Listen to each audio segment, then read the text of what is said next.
Grüß euch benannt und einen sakrisch guten. Jetzt Kasperl, there we go. Hier fliegen die Videos heraus wie Küken aus dem Nest. Keine Ahnung, über den Satz hätte ich mir vielleicht vorher ein bisschen mehr Gedanken machen sollen. Egal. Wir haben den Vlog Nummer 136 laut seiner Rechnung. Keine Ahnung. Ich meine mich zu erinnern, dass wir schon mal über 140 waren, aber das weiß ich, ja, der Zahlenlord wird es schon richtig haben. Ich werde jetzt Folgendes tun, wo ich der Meinung bin, Rainer hätte machen sollen, schon seit Ewigkeiten, und zwar die Dinger einfach mit dem aktuellen Datum betiteln. Ich werde jetzt praktisch einfach sagen, hier, Drachenlord Vlog vom 6.5. Re-Up Ladidums. Weil mir ganz ehrlich, seine Nummerngefickerei ist mir zu dumm. ist auch für meine eigene Videobibliothek einfacher. Da kann ich dann nachvollziehen, wann ich welches Video gemacht habe und so weiter und so fort. Gut. Nur das hier als kurze Einleitung. Er hat einen neuen Vlog ins Internet gepimmelt. Er heißt nur Vlog Nummer 136. Wir schauen uns das an beim Spiegellord. Ja. Beschreibung, Verlinkung in der Beschreibung. Das Anfangsbild sieht schon mal großartig aus. Ne? So viel Fettfalten hat das Gesicht noch nie geschlagen. Ne? Das ist, ihr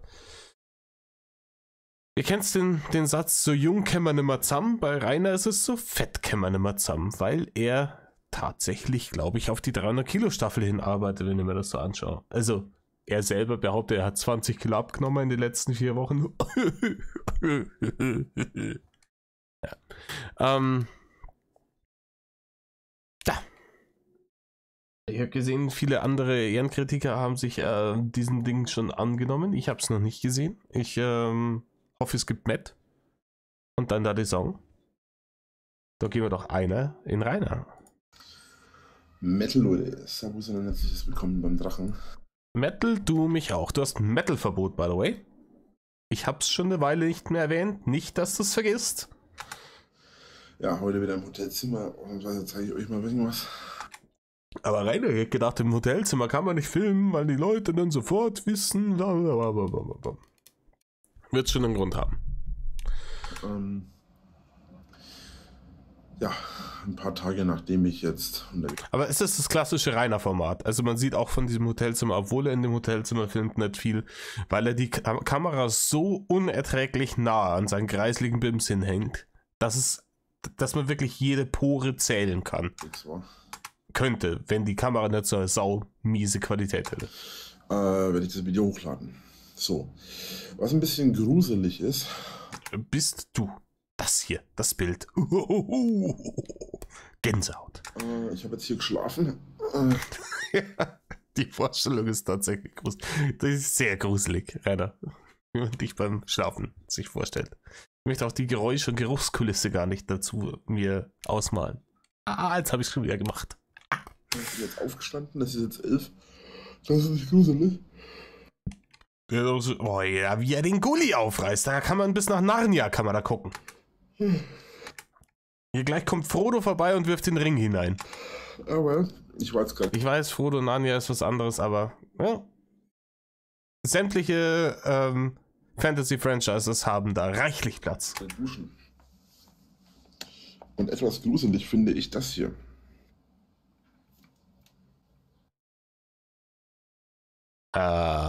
Ich weiß nicht, keine Ahnung. Ist dein Bindegewebe inzwischen so am Arsch, dass es jeden Handabdruck sofort annimmt? Es ist jetzt am Verblassen. Aber ich hatte hier irgendwie so einen Handabdruck drauf. Das Witzige ist, ich kann so einen Handabdruck gar nicht nachmachen. Da macht er jetzt einen auf Pseudo-Ghostbuster. Renner, natürlich ist es dein Hand. Ist jetzt wirklich, ist das jetzt die Story, oder? Ist das die Story? Das gruselig. Er ist jetzt im Spukhotel. Hotel Transylvania. Er hat gepennt und am nächsten Tag wacht er auf und hat einen Handabdruck am Arm und weiß nicht, wo er herkommt. Ist das jetzt tatsächlich die Story? Ist man so verzweifelt, dass man sich so irgendwie interessant machen will? Ich krieg die Tür nicht mehr zu. Hallo, mein Name ist Jonathan Frakes. Und unsere Storys heute sind alle gelogen. Nee, was war's? Bei den Simpsons war es Leonard Nimoy. Ich glaube, bei den Simpsons haben sie Leonard Nimoy genommen. Das war in der X-Factor-Folge, oder? Guten Tag, mein Name ist Leonard Nimoy. Die Geschichten, die wir Ihnen heute erzählen, sind alle gelogen. Sind alle wahr. Und mit wahr meine ich erlogen. Aber es sind unterhaltsame Lügen. Und ist das nicht die einzig wirkliche Wahrheit? Die Antwort lautet nein. Also das ist immer noch der gleiche. Ja, du kannst so einen von mir auch haben. Ich gebe dir auf beide Backen. Habe ich nicht. Kommt jemand so ein bisschen Babypuder an? Hm? Neben allen Hatern, Asozialen und Vollidioten jetzt auch noch Geister, die mich verfolgen? Geisterhater. So eine Scheiße. Ich bin bald raus aus der Nummer.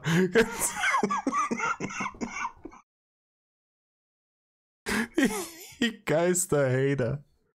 Nee, Renner, das sind die Geister, die du riefst. Genauso wie die Hater. Die Hater sind die Geister, die du riefst. Hat aber nichts Spirituelles an sich. Ist ganz stinknormale Physik. Schaut euch die Fresse an. Ich glaube, der hat zu viel auf TikTok abgehangen. Habt ihr dieses TikTok-Video gesehen, wo er da singt in die Wasserflasche rein? Das ist cringe auf einem anderen Level. Aber genau da gehört er hin. So diese TikTok Cringe-Compilations. Das ist das, wo ich ihn sehe. Ja? Oder Dämonen oder sowas. Alter, wie gestraft bin ich denn bitte? Du bist heftigst gestraft, aber nicht mit Geistern. Was habe ich denn der Welt getan, dass ich so verfolgt werde? Soll ich mal anfangen, aber dann wird das Video 2 Stunden lang. Egal. Ich will jetzt mal frühstücken gehen. Ich bezweifle, dass es mittags im Hotel noch Frühstück gibt, aber keine Ahnung. Was ist denn heute? Ich habe jetzt mein Handy natürlich nicht hier liegen. Rainer, heute ist Freitag. Es ist heute 14. Heute ist 14, genau, das ist es. Der hat sich auch schon wieder aufgehängt. Bluescreen, Windows 98. Quatsch, 14, 5. Weil der müsste der 6. sein. 6. Mai. Genau, ich werde jetzt erstmal gucken, wo ich frühstücke. Also ich werde jetzt erstmal mir meine Schuhe anziehen. Rainer, du passt in keine Schuhe mehr rein. Wir wissen das. Du bist sogar vor Gericht mit deinen Birkenstocks aufgewongelt. Laber nicht. Mein Geldbeutel packen. Die Fledermäuse raus verscheuchen. Und dann werde ich irgendwo mal frühstücken gehen. Habe heute ein paar Sachen vor. Heute Abend geht's in die Sauna. Also er wohnt im Hotel. Er geht jetzt irgendwo hin zum Frühstücken. Heute Abend geht's dann in die Sauna. Kohlen scheinen locker zu sitzen bei ihm gerade mal wieder. Ich frage mich, wo der Geldsegen herkommt.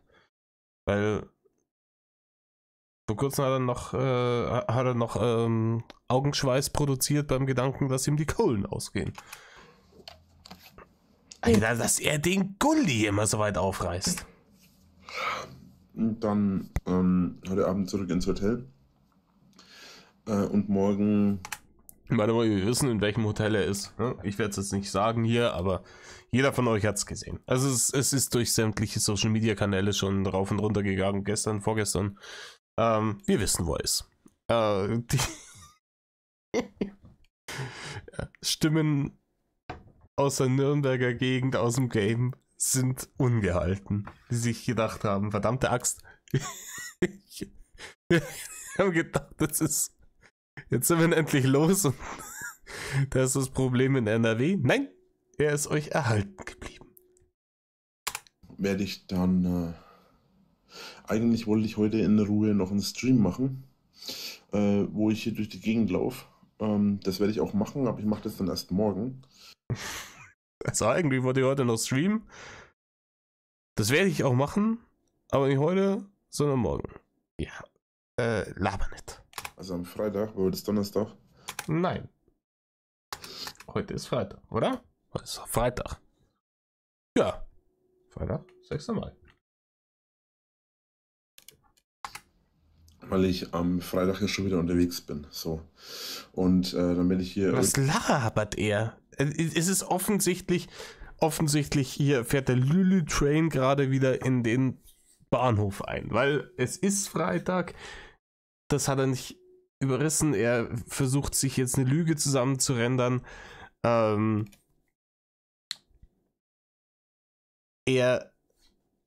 Hundertprozentig ist das gerade gelogen. Hundertprozentig. Er hat irgendwas sich zusammengebastelt, wann er erzählen will, wann er wieder unterwegs ist. Aber er kriegt schon wieder die Wochentage durcheinander. Irgendwo in der Nähe, man kann es ja jetzt sagen, weil es ja sowieso keine Rolle spielt, weil wenn ihr das hier seht, ist es sowieso schon raus. Außerdem wissen die Hater sowieso gleich wieder, wo ich bin, wenn sie das Hotelzimmer sehen. Ja, aber Rainer, wenn du sagst, dass du heute Abend in die Sauna gehst und dann zurückkommst ins Hotel und das am selben Tag hochlädst und wir wissen, dass du in Nürnberg bist, scheißegal, was du hier laberst. Ich bin in Nürnberg. So. Und ja, es ist tatsächlich wahr. Ich bin tatsächlich bei einer Hotelgruppe auf der schwarzen Liste.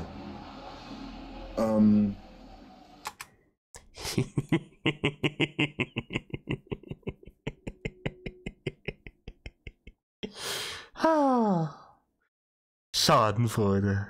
Die schönste Freude. Ich habe das eigentlich als Blödsinn abgetan und hatte eigentlich gedacht, das kann gar nicht sein, dass ich wirklich auf der schwarzen Liste bin, weil ich habe ja nie was getan. Ich habe nicht.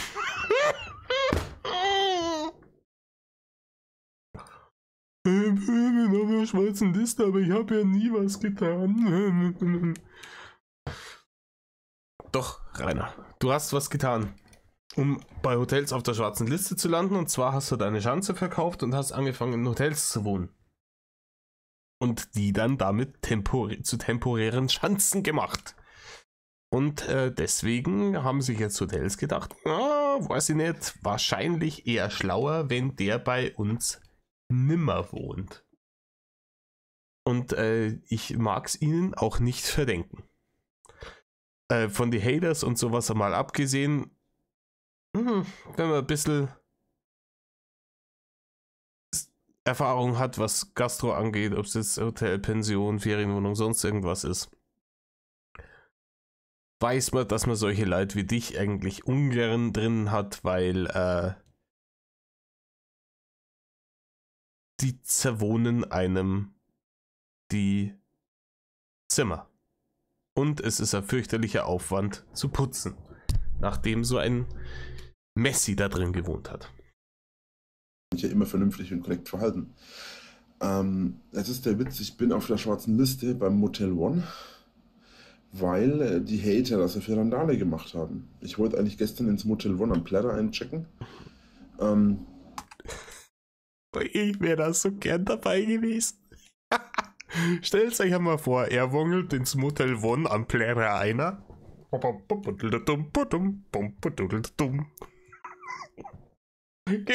Die Rezeption. Oh, Winkler, ihr wollt jetzt hier einchecken jetzt, klar? Und die sagt ihm, Winkler, Rainer, richtig? Ja? Nein, hier nicht.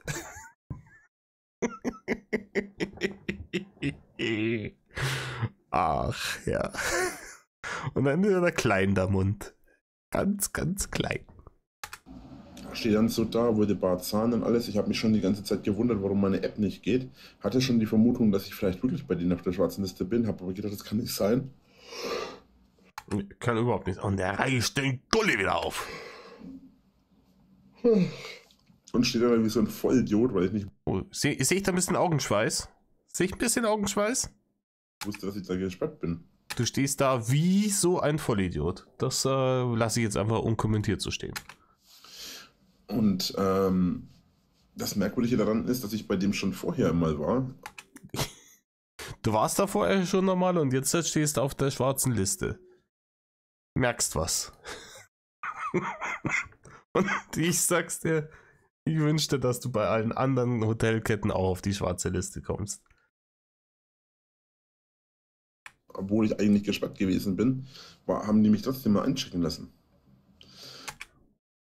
Rainer, du bist erst seit kurzem bei denen gesperrt. Auch wir wissen das.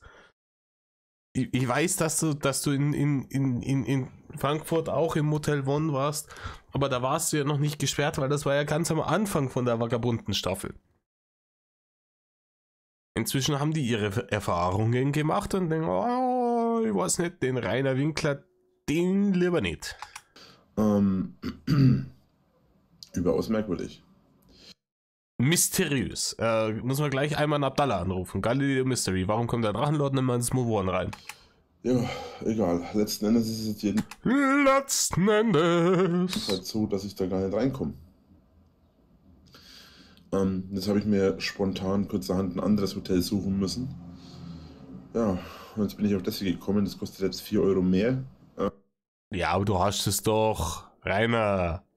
Wir haben nicht lange miteinander, ja? Da brauchen wir jetzt nicht irgendwie auf einen Pfennig schauen. Du hast es doch. Du bist doch der große Profi-YouTuber, der 8.000 bis 10.000 Euro im Monat verdient.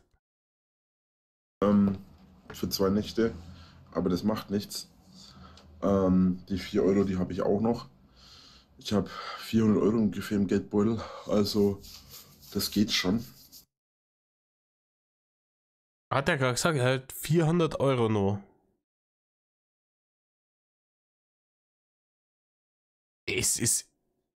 Gibt's YouTube-Kohle nicht erst so im dritten Drittel des Monats? Wir sind noch relativ am Anfang vom Monat. Rainer, wie gedenkst du die nächsten 2 Wochen mit 400 Euro auf dem Kantholz irgendwie durch die Gegend zum Kämmer? Und heute, aber jetzt geht's erstmal zum Frühstücken, ne? Und dann abends geht's in die Sauna. Aber er hat bloß nur 400 Euro auf dem Leder. Schwierig, da dir mal sagen.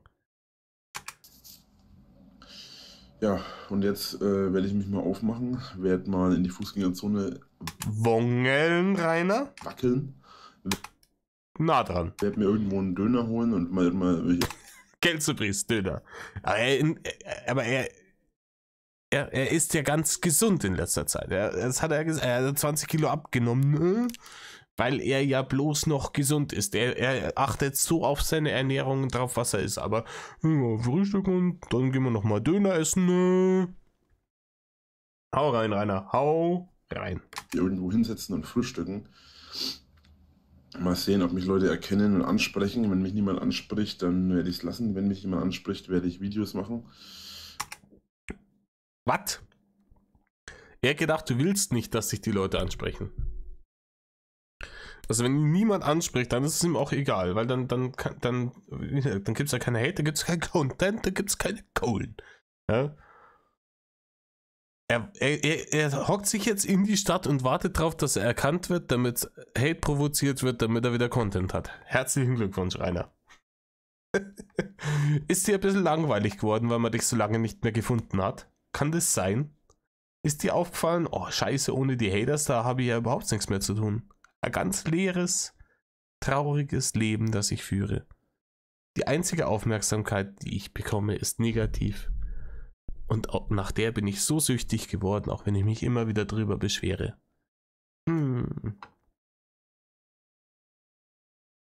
Du bist wie der Bur, der seinen besoffener Vater absichtlich beleidigt, damit er auch nicht fangt, bloß weil das die einzige Aufmerksamkeit ist, die er jemals kriegt. Das ist traurig, Rainer. Das ist wirklich traurig. Ich werde einen Stream machen und mit ein bisschen Glück.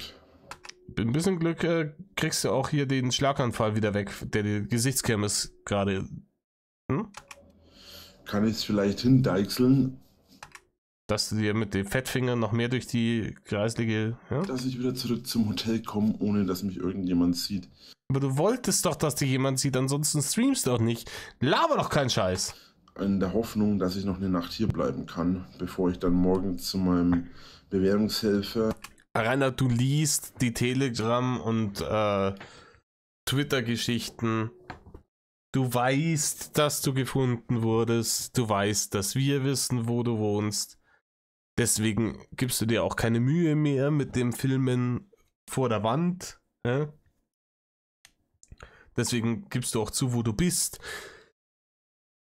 Deswegen laberst du gerade eben, dass du ja dann umziehst und weiter bist. Du versuchst jetzt hier gerade wieder Scotland Yard zu spielen. Ah ja, hier übrigens, alle so und so viele Runden muss ja der Verbrecher bei Scotland Yard muss mal seinen Blog zeigen, von wo nach wo er mit welchen Transportmitteln gefahren ist. Da habt ihr das. Das ist jetzt die Situation. Und danach geht's wieder weiter. Nach Ansbach los muss und dann da meine Sachen regeln muss. Und danach muss ich nach Emskirchen und muss in Emskirchen noch ein paar Sachen regeln. Dann muss ich die Sachen mit dem Auto verkaufen. Und ja, ich verkaufe mein Auto jetzt. Ich glaub's dir inzwischen tatsächlich, dass du das Auto verkaufst, weil auch die Fresse wieder.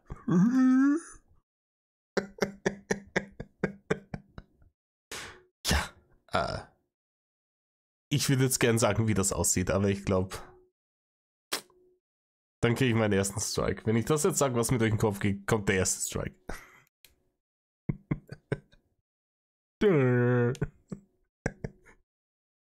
Darling, what's your condition? How should I know, Mom? Ihr kennt die Serie, ihr kennt die Situation, ihr wisst, wie es weitergeht. Ja, aber ich glaube tatsächlich, dass er sein Auto verkauft und ich glaube auch, dass er da sein blaues Wunder Wortwitz erleben wird, weil so wertstabil wie er getan hat vor 5 Monaten, wo er sie den gekauft hat, wird er feststellen, ist der Ranger nimmer.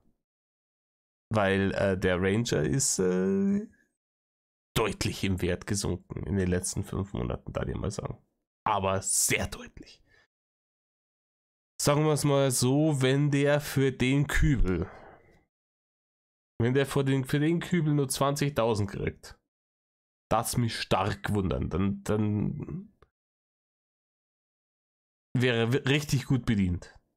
Ich glaube eher, dass es irgendwo im Bereich 15.000 ist, was er kriegt, weil erstens hat er schon zu viel dafür Zeit. Ja. Und dann hat er nur zerrockt. Weil, fassen wir zusammen. Radlauf vorne Schaden. Spiegelschaden. Radlauf hinten Schaden. Stoßstange hinten Schaden. Der Sitz wird heftigst gelitten haben unter der Dauerbelastung. Der hat zigtausend Kilometer draufgefahren auf die Bude. Das Ganze wahrscheinlich alles im Allrad auf der Autobahn mit 180. Das tut dem Auto auch nicht gut. Stinken wird's da drin, wie im Affenkäfig, wenn der da drin gepennt hat. Weiß es nicht. Ich glaube nicht, dass der noch so viel Kohlen dafür kriegt, aber genug dafür, dass er nochmal ein paar Monate lang in der Gegend umeinander vagabundieren kann. Das wird's schon hier hauen. Alles Informationen, die ihr noch gar nicht hattet. Ja, kein Wunder, dass alles Informationen, die ihr noch gar nicht hatte, kein Wunder, dass du das Auto verkaufst, weil du hast keinen Lappen mehr. Und du kriegst auch in diesem Leben keinen Lappen mehr zurück. Weil nämlich eine MPU nicht irgendeine Gaudi-Veranstaltung ist, wo jeder durchgelassen wird, so wie immer bei dir im Leben. Da geht's dann wirklich um was. Und dass die dir den Lappen wiedergeben, das glaubst du mal. Ja, und dann muss ich mein Auto verkaufen und das noch garigen. Das kann ich aber erst am Freitag machen. Weil erstens ist heute Freitag. Und zweitens wissen wir alle, ja,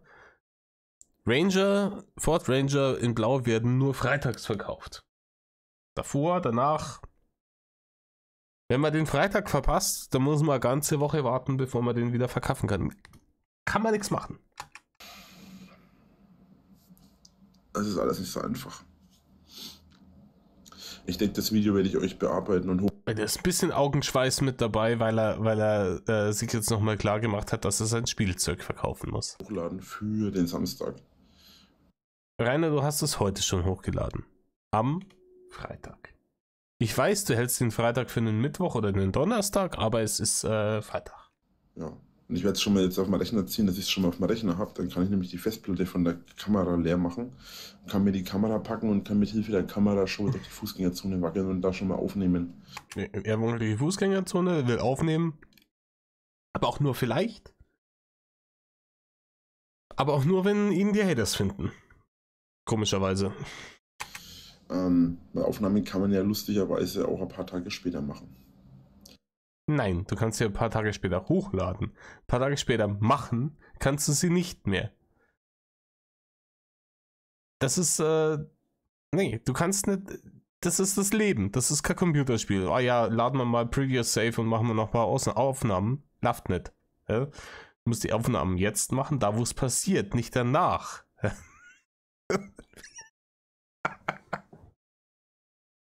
Ich drifte schon wieder ab, aber habt ihr 12 Monkeys gesehen, wo der Brad Pitt Charakter, den Bruce Willis Charakter durch die Klapse führt und sagt, wenn du irgendeine Serie sehen willst und die aufgenommen werden soll, musst du es den Wärtern sagen. Die nehmen dann auf und dann kannst du sie am nächsten Tag schauen. Aber du musst es denen sagen, bevor es ausgestrahlt wird. Es gab hier so einen Irren, der ist immer gekommen und wollte, dass die was aufnehmen, was schon lang gewesen war. Der hat einfach nicht gecheckt, dass die Wärter nicht machen können, was wieder gestern ist. Na gut. Ja, danke ich euch fürs Zuschauen. Ja, bitte gern geschehen, Rainer. Wir sehen uns hoffentlich im nächsten Video, das Ja. dann wahrscheinlich auch aus Nürnberg ist. Wie gesagt, ich werde jetzt erstmal meine Schuhe anziehen. Ich habe nagelneue Schuhe. Kann man vielleicht auch mal zeigen. Ich habe mir Wenn da jetzt solche Elefantenschuhe kommen, so Prothesen, so Elefanten, die auf so Sprengminen getreten sind, kriegen, dann habt ihr mich hier liegen. Dann ist vorbei. neue Schuhe gekauft. Ja, meine Springerstiefel, meine neuen. Nein. Und dazu einen nagelneuen Wanderrucksack. Raus mit den Kohlen! Neue Schuhe, neuer Rucksack, neuer Club. Ihr habt bloß nur 400 Flocken in der Tasche. Aber neuer Wanderrucksack mit Flasche und Klump. Das er rüstet sich aus, wie er auf den fucking Mount Everest gehen darf. Alter. Das ist der Mo, der für 100 Meter bei sanfter Steigung irgendwie eine halbe Stunde mit einer Viertelstunde Pause dazwischen braucht. Eine Fettflasche. Eine Fettflasche? Ja. Da will er in der Früh die geschmolzene Butter rein.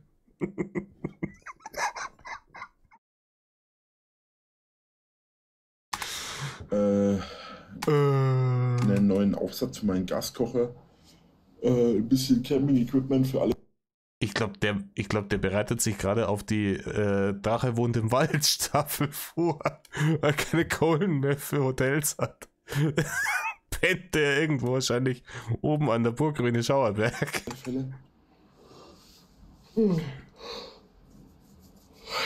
Natürlich. Alter, wie so ein Nilpferd bei der Fütterung, bevor ihm der Pfleger so eine alte, schimmlige Wassermelone in den Schlund wirft, ja? Nutze ich davon jetzt hier drin eigentlich nur die Trinkflasche und die Schuhe. Aber es macht nichts. Ja. Muss ich jetzt auf jeden Fall mal in Angriff nehmen. Gut. Ja, müssen wir mal schauen, wissen wir noch nicht. Wenn wir dann schon sagen, wenn der Hund nicht geschissen hätte, dann Hosen kriegt. Dann danke ich euch fürs Zuschauen. Ich hoffe, ihr seid beim nächsten Mal wieder mit dabei. Bis dahin. Euer Dache und haut rein. Tschüss. Tja, da war er. Da. Also, aber es war jetzt wenigstens, es war nicht so vollkommen utopisch wie die letzten Geschichten. Aber ja, das Auto wird verkauft. Wie gesagt, wundert mich nicht, der blutet Geld aus dem Arschloch seit Wochen und Monaten. Der wird schauen müssen, der wird schauen müssen, wo er bleibt. Aber ich glaube auch, dass massiv Augenschweiß angesagt ist, wenn der den Preis gesagt kriegt. Was er für den Kübel noch kriegt. Ich glaube, dann hörst du die Sirenen heulen, weil dann ist er Triple Bypass fällig, weil kriegt wie sein Herzkasperl. Wenn der gespannt, wie viel Kohle er 4 Monate lang Ranger fahren, wie viel Kohle das kostet hat. Rein an Wertverlust. Da bin ich richtig, richtig gespannt drauf. Gut. Dann lasset uns harren der Dinge, die da kommen. Ich nehme an, es dauert nicht lange, bis er sich wieder meldet, weil der wird es auch gespannt haben irgendwie. Viel Geld hat er nicht mehr. YouTube schmeißt ihm die Kohlen nicht mehr so hinten nach. Der muss jetzt wieder Content machen. Oder arbeiten nur gehen. Aber das sehe ich eher nicht. In diesem Sinne, genießt euer Wochenende. Lasst es nicht zu sehr krachen. Und Metal off.